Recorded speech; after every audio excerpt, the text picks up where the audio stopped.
Hi everyone, Cheryl here again. I'm here today doing a requested video by a longtime subscriber. Diana requested that I do a feedback video, so reactionary to what's been going on and my changes physically, emotionally. I can't say no. She's been so supportive. So Diana, thank you so much. And this is pretty much for you. So I'm going to jump right in. I figured the easiest way to start would be physically. That seems to be what people always ask me first is, how do you feel? So physically, it's better movement, better mobility, a little more energy. I'm not so tired anymore. I feel motivated to do more because I can do more. So I can do things that I couldn't do at my highest weight, which was 298.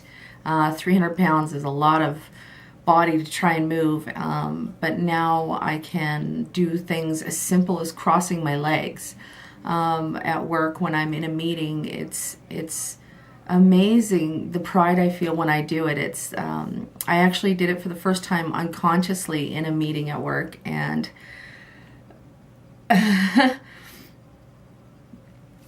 when I did it, I felt such pride, and I was in a meeting and couldn't, you can't in a meeting. And wow, I'm going to apologize up front because I took down some notes so I wouldn't forget anything. And as I was writing things that I feel that have changed me, I got emotional while I was writing them. So I'm sure while I'm describing them, I'm probably going to get emotional again. So I apologize ahead of time. So things like crossing my legs, putting my arms, back to do my hair, or where it's not causing me pain or distress. When I sleep, I'm able to sleep in better positions. I don't feel like I'm got the weight of the world on my chest and can't breathe. It's a much different feeling physically. I've been able to do things that I used to love to do when I was younger. Ice skating. When I was younger, I loved it. I went to the outdoor rinks here in Edmonton, and I lived in small towns as well when I was growing up. And there was lakes and ponds, and I did skating all the time. That was my thing. If I wasn't skating on water, I was swimming in water. Those were my two things. And I tried about 2.5 years ago to go skating with my husband and my youngest son. And after about 10 minutes, I couldn't do it anymore. My knees hurt too much. My back hurt me. My feet hurt. My entire body hurt. I couldn't physically do it. So I recently, just over a month ago, started skating again. And I skate for an hour without stopping now. And I don't feel pain. I feel soreness, which is much different than pain. But that'll come as I continue doing this. So it's helping me to get back to what I love doing. It also leads me to other things. What else can I do? What's next? What can I try? What can I have mentioned quite often that I feel that I have a lot of confidence and I have a lot of drive to do things, but I didn't realize until I started losing the weight how many things I actually did stop doing or was afraid to do. I was afraid to, I've done a few marathons with friends, but I was afraid to do them. Although I did do them, I let them go ahead of me, and I walked, and although I was in pain, I kind of hid it and acted tough. And well, now I'm wondering, can I do these things with them? Can I keep up? And there's a great big marathon that happens here in Canada called Mud Hero, and this year it happens in August in Red Deer, and I'm really wanting to do this. I'm not sure if I'm going to be able to, unfortunately, not because of me, but because it fills up really quick. They book really fast. There are only so many participants allowed, so and I haven't had the opportunity to book. I did ask the sisterhood that I belong to, so the Bariatric Sisterhood, if anybody wanted to join with me, and there were some people that were interested, but I don't know kind of where it lies right now for a team. But just things like that. What else can I do? What else can I try? So that's physically. So mentally, So mentally, there's two sides of the coin. It's really hard to describe unless you're living it, but I'll definitely do my level best. In my mind, I'm still 300 pounds. In my mind, I'm still a fat girl. I know I'm still plus size. I know I'm still larger than most people, but in my mind, I'm still big, just as big as I was before. I still immediately go to my original size, which was 24, 22, depending. I immediately seek those out, and I actually go to the fitting room with them and realize when I get in there that they're too big. And most people are like, oh, that must be euphoric. You must be so happy. It's the strangest feeling. I feel sad. I feel defeated because now I have to go and try and figure out what size I am. And when I'm like, wow, this looks really big, and I go and grab another size, and I expect to be smaller. So it's hard to describe that, while I'm so happy with the success I've had thus far, and I know I'll have more, I'm almost disappointed when I don't see this huge, fast change that I wanted. It's kind of this, it's a double-edged sword. It's the only way I can describe it. The feeling is I want more. I heard somebody say once, when you ask, what about me, is when your whole life changes. I've spent most of mine with my family, with my brothers and sisters, my mom, and it was an interesting childhood, to say the least. We moved a lot, and there was a lot of support needed with my brothers and sisters and to my mom, and so there was nothing for me there. Then I got married quite young to my first husband. I was actually 17 when I got married the first time, and it was, what about him, what about, and then I had my oldest son, and it was always, what about them? And now that I've had the surgery and I have these changes, I actually stepped out and said, what about me?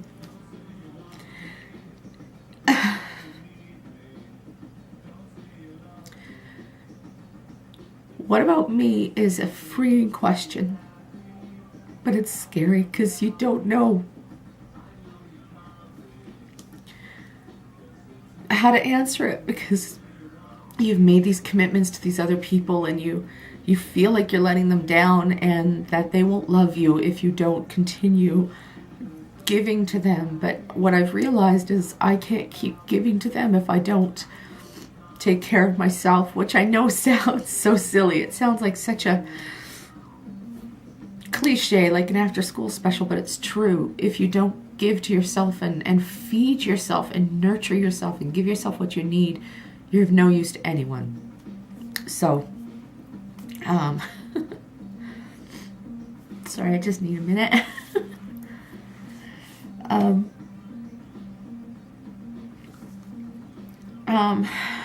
I also don't see what others do mentally. Others, they tell me how much my face looks slimmer, and how I have this tiny little waist now, and how I physically have changed, and the beauty that's there, and it's funny because I don't see it. I don't see it yet. The other portion is the constant thought process. I always think about food, exercise, vitamins, protein. It's never ending. People who have been on a dieting cycle know what I'm talking about, but it's even more so now. Since I've had the surgery, I am constantly, how am I going to get my protein in? How am I going to get my workout in? How am I, and it'll drive you mad. It really will. So if you're considering this surgery, or if you've had it, you're not alone. We all think it. I can't be the only one. So I'm going to speak for everyone and say, we all go through this. We spend so much of our time obsessing about it. I think about everything I put in my mouth. I actually brought up a cup of coffee because I knew this was going to be a long one, and I haven't taken a single sip because I actually treated myself to some flavored coffee creamer, which I haven't had since before my surgery. And I'm thinking about the calorie intake for it and the sugar and, you know, is it going to give me dumping syndrome? What is it? You know, it's maddening. It's insanity. So here, take a brave step for all of us.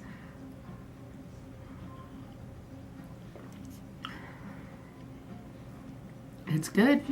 It's good.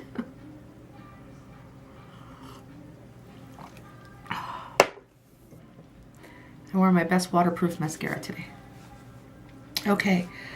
I think about, am I normal? Is this how other people are feeling and losing? And is this the same? Am I normal? It's almost competitive to be normal. It's strange, and competitive to lose weight.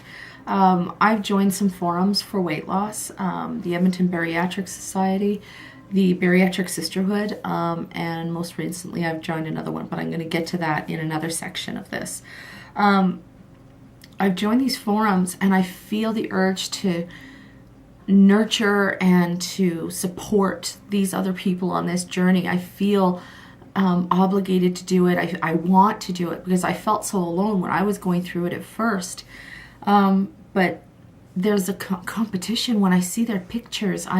Oh my God, it doesn't matter that they had their surgery long before I did or after I did. It doesn't matter. I feel this competitive spirit to do better, to why am I not up where they are? Am I normal? Am I doing this right? Am I wrong? What are they eating? What are they exercising? How are they doing it? Again, it falls into the same thing as thinking about your vitamins and your diet. It's maddening. I try not to let myself get down into it, but you can't help it. To anyone from the forums that is watching this, I think you're beautiful. I think you're wonderful. And I'm not judging you, and I don't hate you for your success. I think it's amazing. When I started this, I always wanted to be honest with my feelings so people didn't feel alone like I did. So I would be doing a disservice if I said that I was always positive for you, because sometimes I'm not. I see your beautiful pictures where you're at your goal weight. You're 130 or 120 pounds or 140 or even 200 pounds, whatever you are. And I feel a little bit of jealousy and envy. So I'm proud of you and I'm happy for you, but I hate you at the same time. Okay.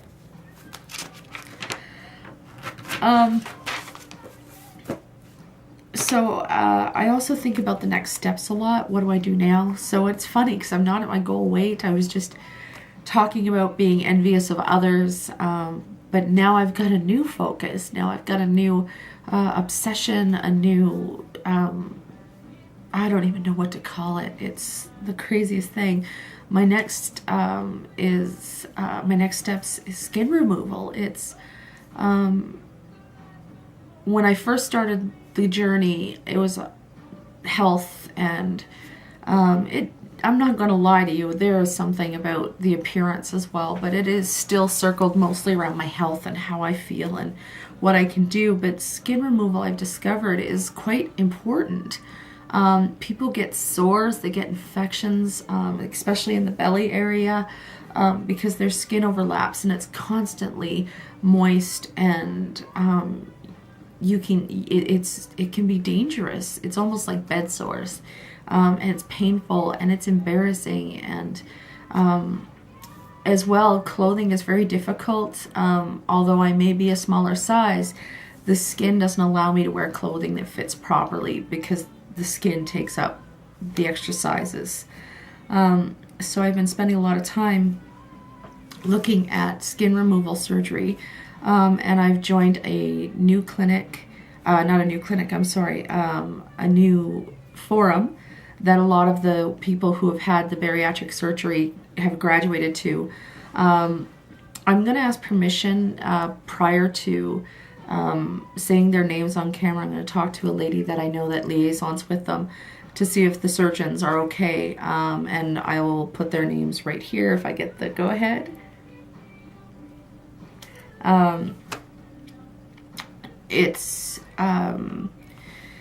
I don't want to go a lot into that, into the skin removal, because I'd like to, once I'm at that stage or ready to prepare for that stage a little bit more, because I'm not ready yet for it. So I'd really like to document that journey as well. So I'm not going to go a lot into it, but if you want to know more about it, definitely leave me a comment and I will speak more to it if you want to know ahead of time. So the next section is about relationships. This one I'm probably going to get emotional again. Relationships are so strange when you're on this journey because, like I said earlier, you feel this like you're letting them down if you're not as focused on them and you're focusing on yourself. But there's a certain amount of obligation to make sure that they understand your surgery and your choice. And it's not always easy. So I'm going to start with my children. So I have two children. I have two sons. My youngest is 16 years old. My oldest is 24. And he's engaged. So I have a daughter-in-law, sort of. My children, while trying to be supportive, they worried. And they still worry quite a bit. And they don't understand why. Why I just didn't just lose the weight. You know, just diet and exercise, Mom. Diet and exercise. My oldest son's in the military, and of course, they're very physical beings in the military.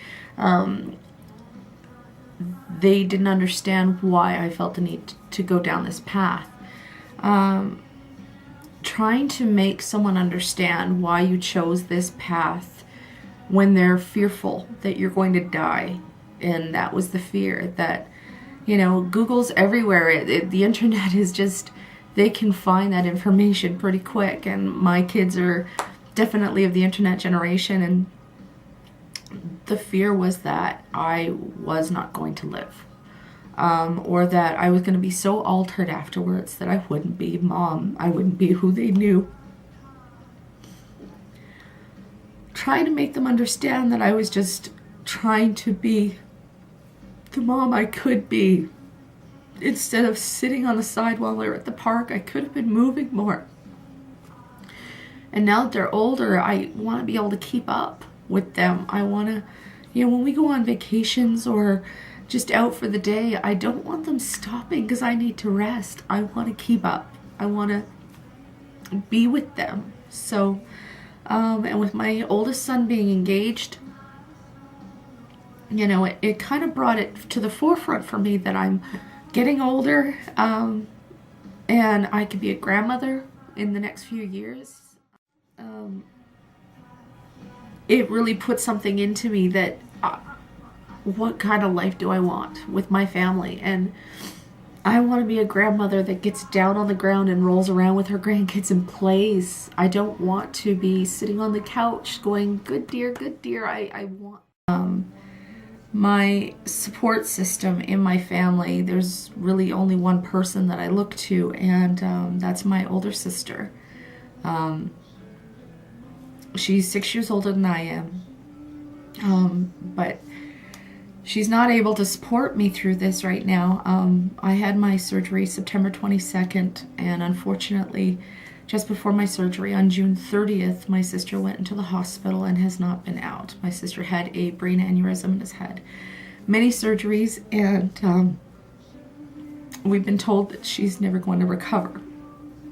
We'll need to look at outside care for her.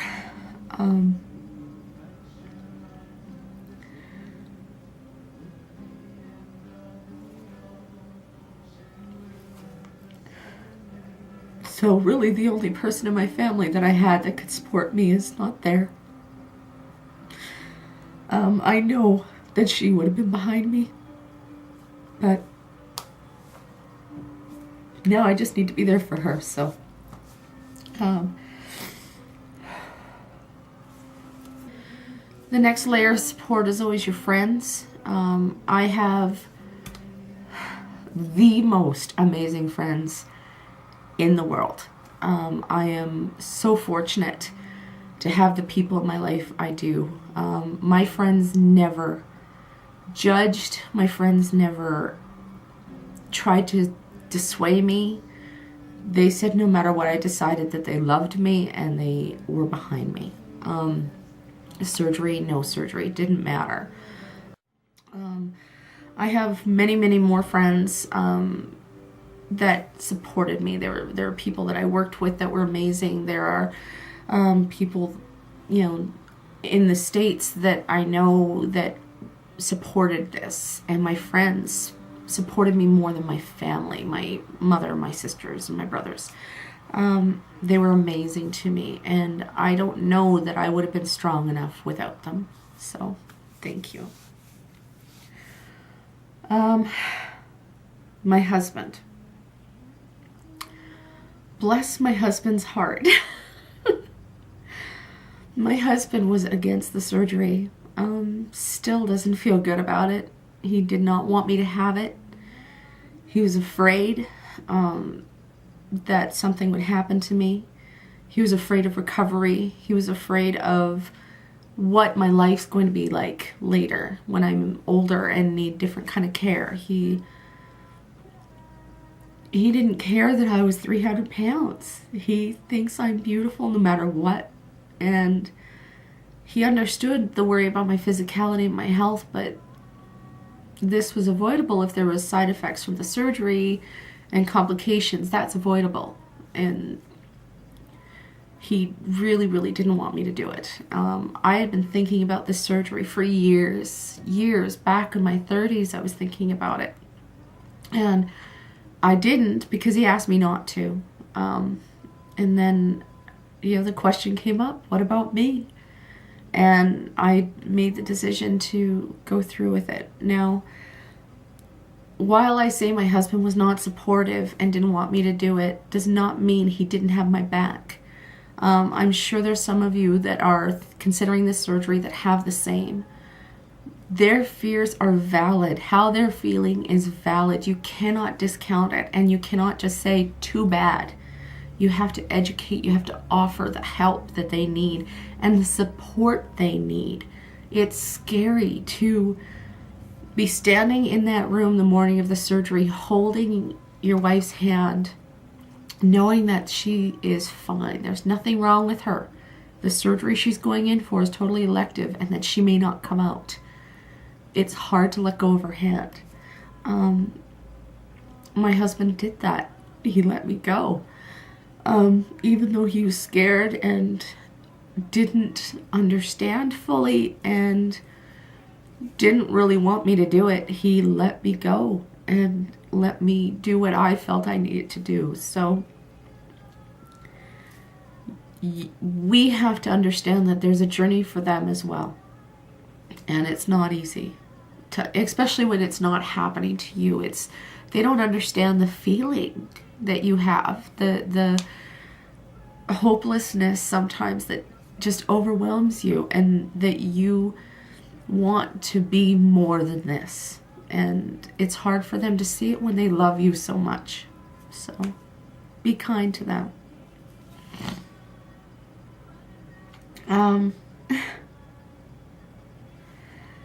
Now, to get a little personal when it comes to my husband,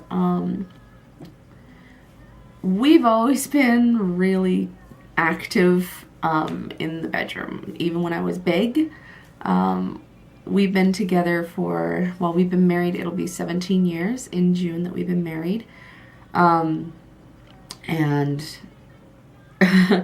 we've been together for 20 some odd years as a couple. We're definitely higher than the statistical average, even at my biggest, when it comes to, you know what, I'm just going to say it. When it comes to sex, my husband and I have always been very compatible that way. I have no complaints. He has no complaints. We're definitely very active. I did find that I wasn't as willing to try things, or I was worried about hurting him or me when I was big. So sometimes I would hold back from things out of fear. Whether the fear was rational or not, I was afraid I would hurt him if we tried something, you know, because 300 pounds is a lot. I was also afraid of the most ridiculous things. Sound. I was afraid. I'm sorry. And to the trolls that are going to leave me hateful comments, here's the fodder for you. I was terrified of my fat making noise during sex. I was afraid of that sound. I was embarrassed and mortified by it. My husband has assured me that he has never heard the sounds I've described because he's busy. But I hear it, and it's hard to stay focused when you're worried about that. But since my surgery, I'm much more active and, you know, a little more, you know, bow chicka mama. I'm much more open to trying those positions that we used to do, and new ones that we've seen and heard about. So it's definitely improved that way. So all in all, my husband and I, although we're very active before, the bedroom has definitely improved because my comfort level has improved. Oops. So I got a question from a Facebook person who I'm not going to name because I don't know if she's comfortable, where she asked me about other people's reactions to me. She had been watching my videos and she wanted to know how people receive me now, and what their reactions are to the change. I have had the full gambit of reactions. Some of them positive, some of them not positive. So I'm going to start with the not positive just to get it out of the way. I've had people, one in particular that I worked with, still work with actually, who, although it's visible, you can see that I've lost weight. I've changed by 4 or 5 sizes. It's impossible not to notice that there's a change. She looked at me and asked me when I was going to have my surgery. And I said, I've already had it. I had it in September. And she said, I didn't notice. Does it bother me? Not really. I thought she was being petty. I don't know what her deal is. She's thin and very pretty. But there's always going to be someone that wants to knock you down. So I kind of left her to her own bitterness. There are other people that ask why, you know, they feel it was the easy way. I definitely try to educate people and explain to them that there is nothing easy about this. It's painful, it's intrusive, it takes a long time to recover, your social aspect changes. You can't, you know, going out to dinner with my friends, my friends are so supportive and wonderful. Most of them just offer to share their dinners instead of me ordering something. Most of them, you know, will order something on the side they know I can eat. So they'll order a salad or they'll order, you know, something that they know I can eat, and they'll share their food with me. My husband does the same. So I have wonderful friends, but it's still not easy. It's not an easy thing. It's also not easy to break the old habits, you know. I crave certain things. I absolutely love those peanut butter pretzels. I don't know if you know what they are, but they're pretzels stuffed with peanut butter. They're amazing. I crave them, but I can't have them. They'll make me sick, and they're not good for me, so I don't. I try to stay away from them. Then I've had reactions where people say daily to me, especially at work. They call me the incredible shrinking woman. They show pictures of me previously where I look so much different. You know, a year ago, 2 years ago, they're like, look at this picture. This doesn't even look like you anymore. And they're so supportive, and they're such cheerleaders. When we have potlucks or where we have lunch brought in, they're asking if there's anything they can bring that I can have. So it's wonderful. Other reactions are just support. It's, you look beautiful, but you always did. People that haven't seen me much, so in between my surgeries, from my surgery date till now, there's definitely a bigger reaction when they see me because it's just a change for them. And they have questions, and you can tell when they have questions because they're a little afraid to ask, but it's still amazing to hear you look great, you know. So has it met my expectations was another question. Absolutely yes. But I think I had realistic expectations.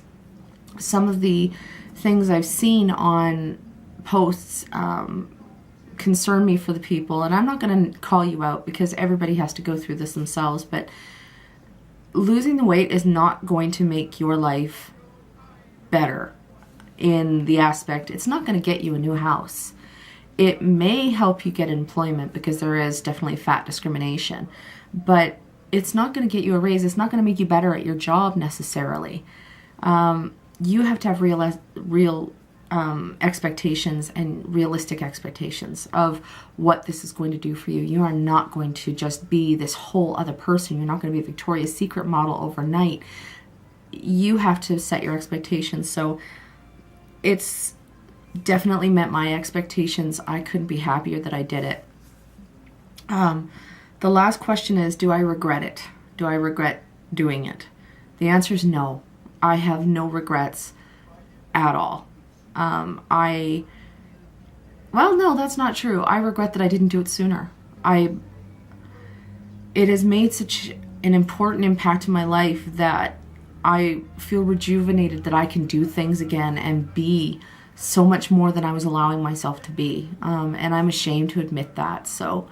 But it was holding me back. And now it just seems like the world has opened up for me. And I can't wait to get back to life the way it should have been the whole time. So I think that's where I'm going to end it. If I've missed anything, if there's something you'd like me to cover that I didn't, leave me a comment down below. Please rate, comment, and subscribe. It means the world to me to hear your comments. If you're not comfortable commenting publicly, please seek me out on Facebook or on the forums and private message me, and I will definitely answer your questions the best I can. Motivation is a choice, not a feeling. Bye, guys.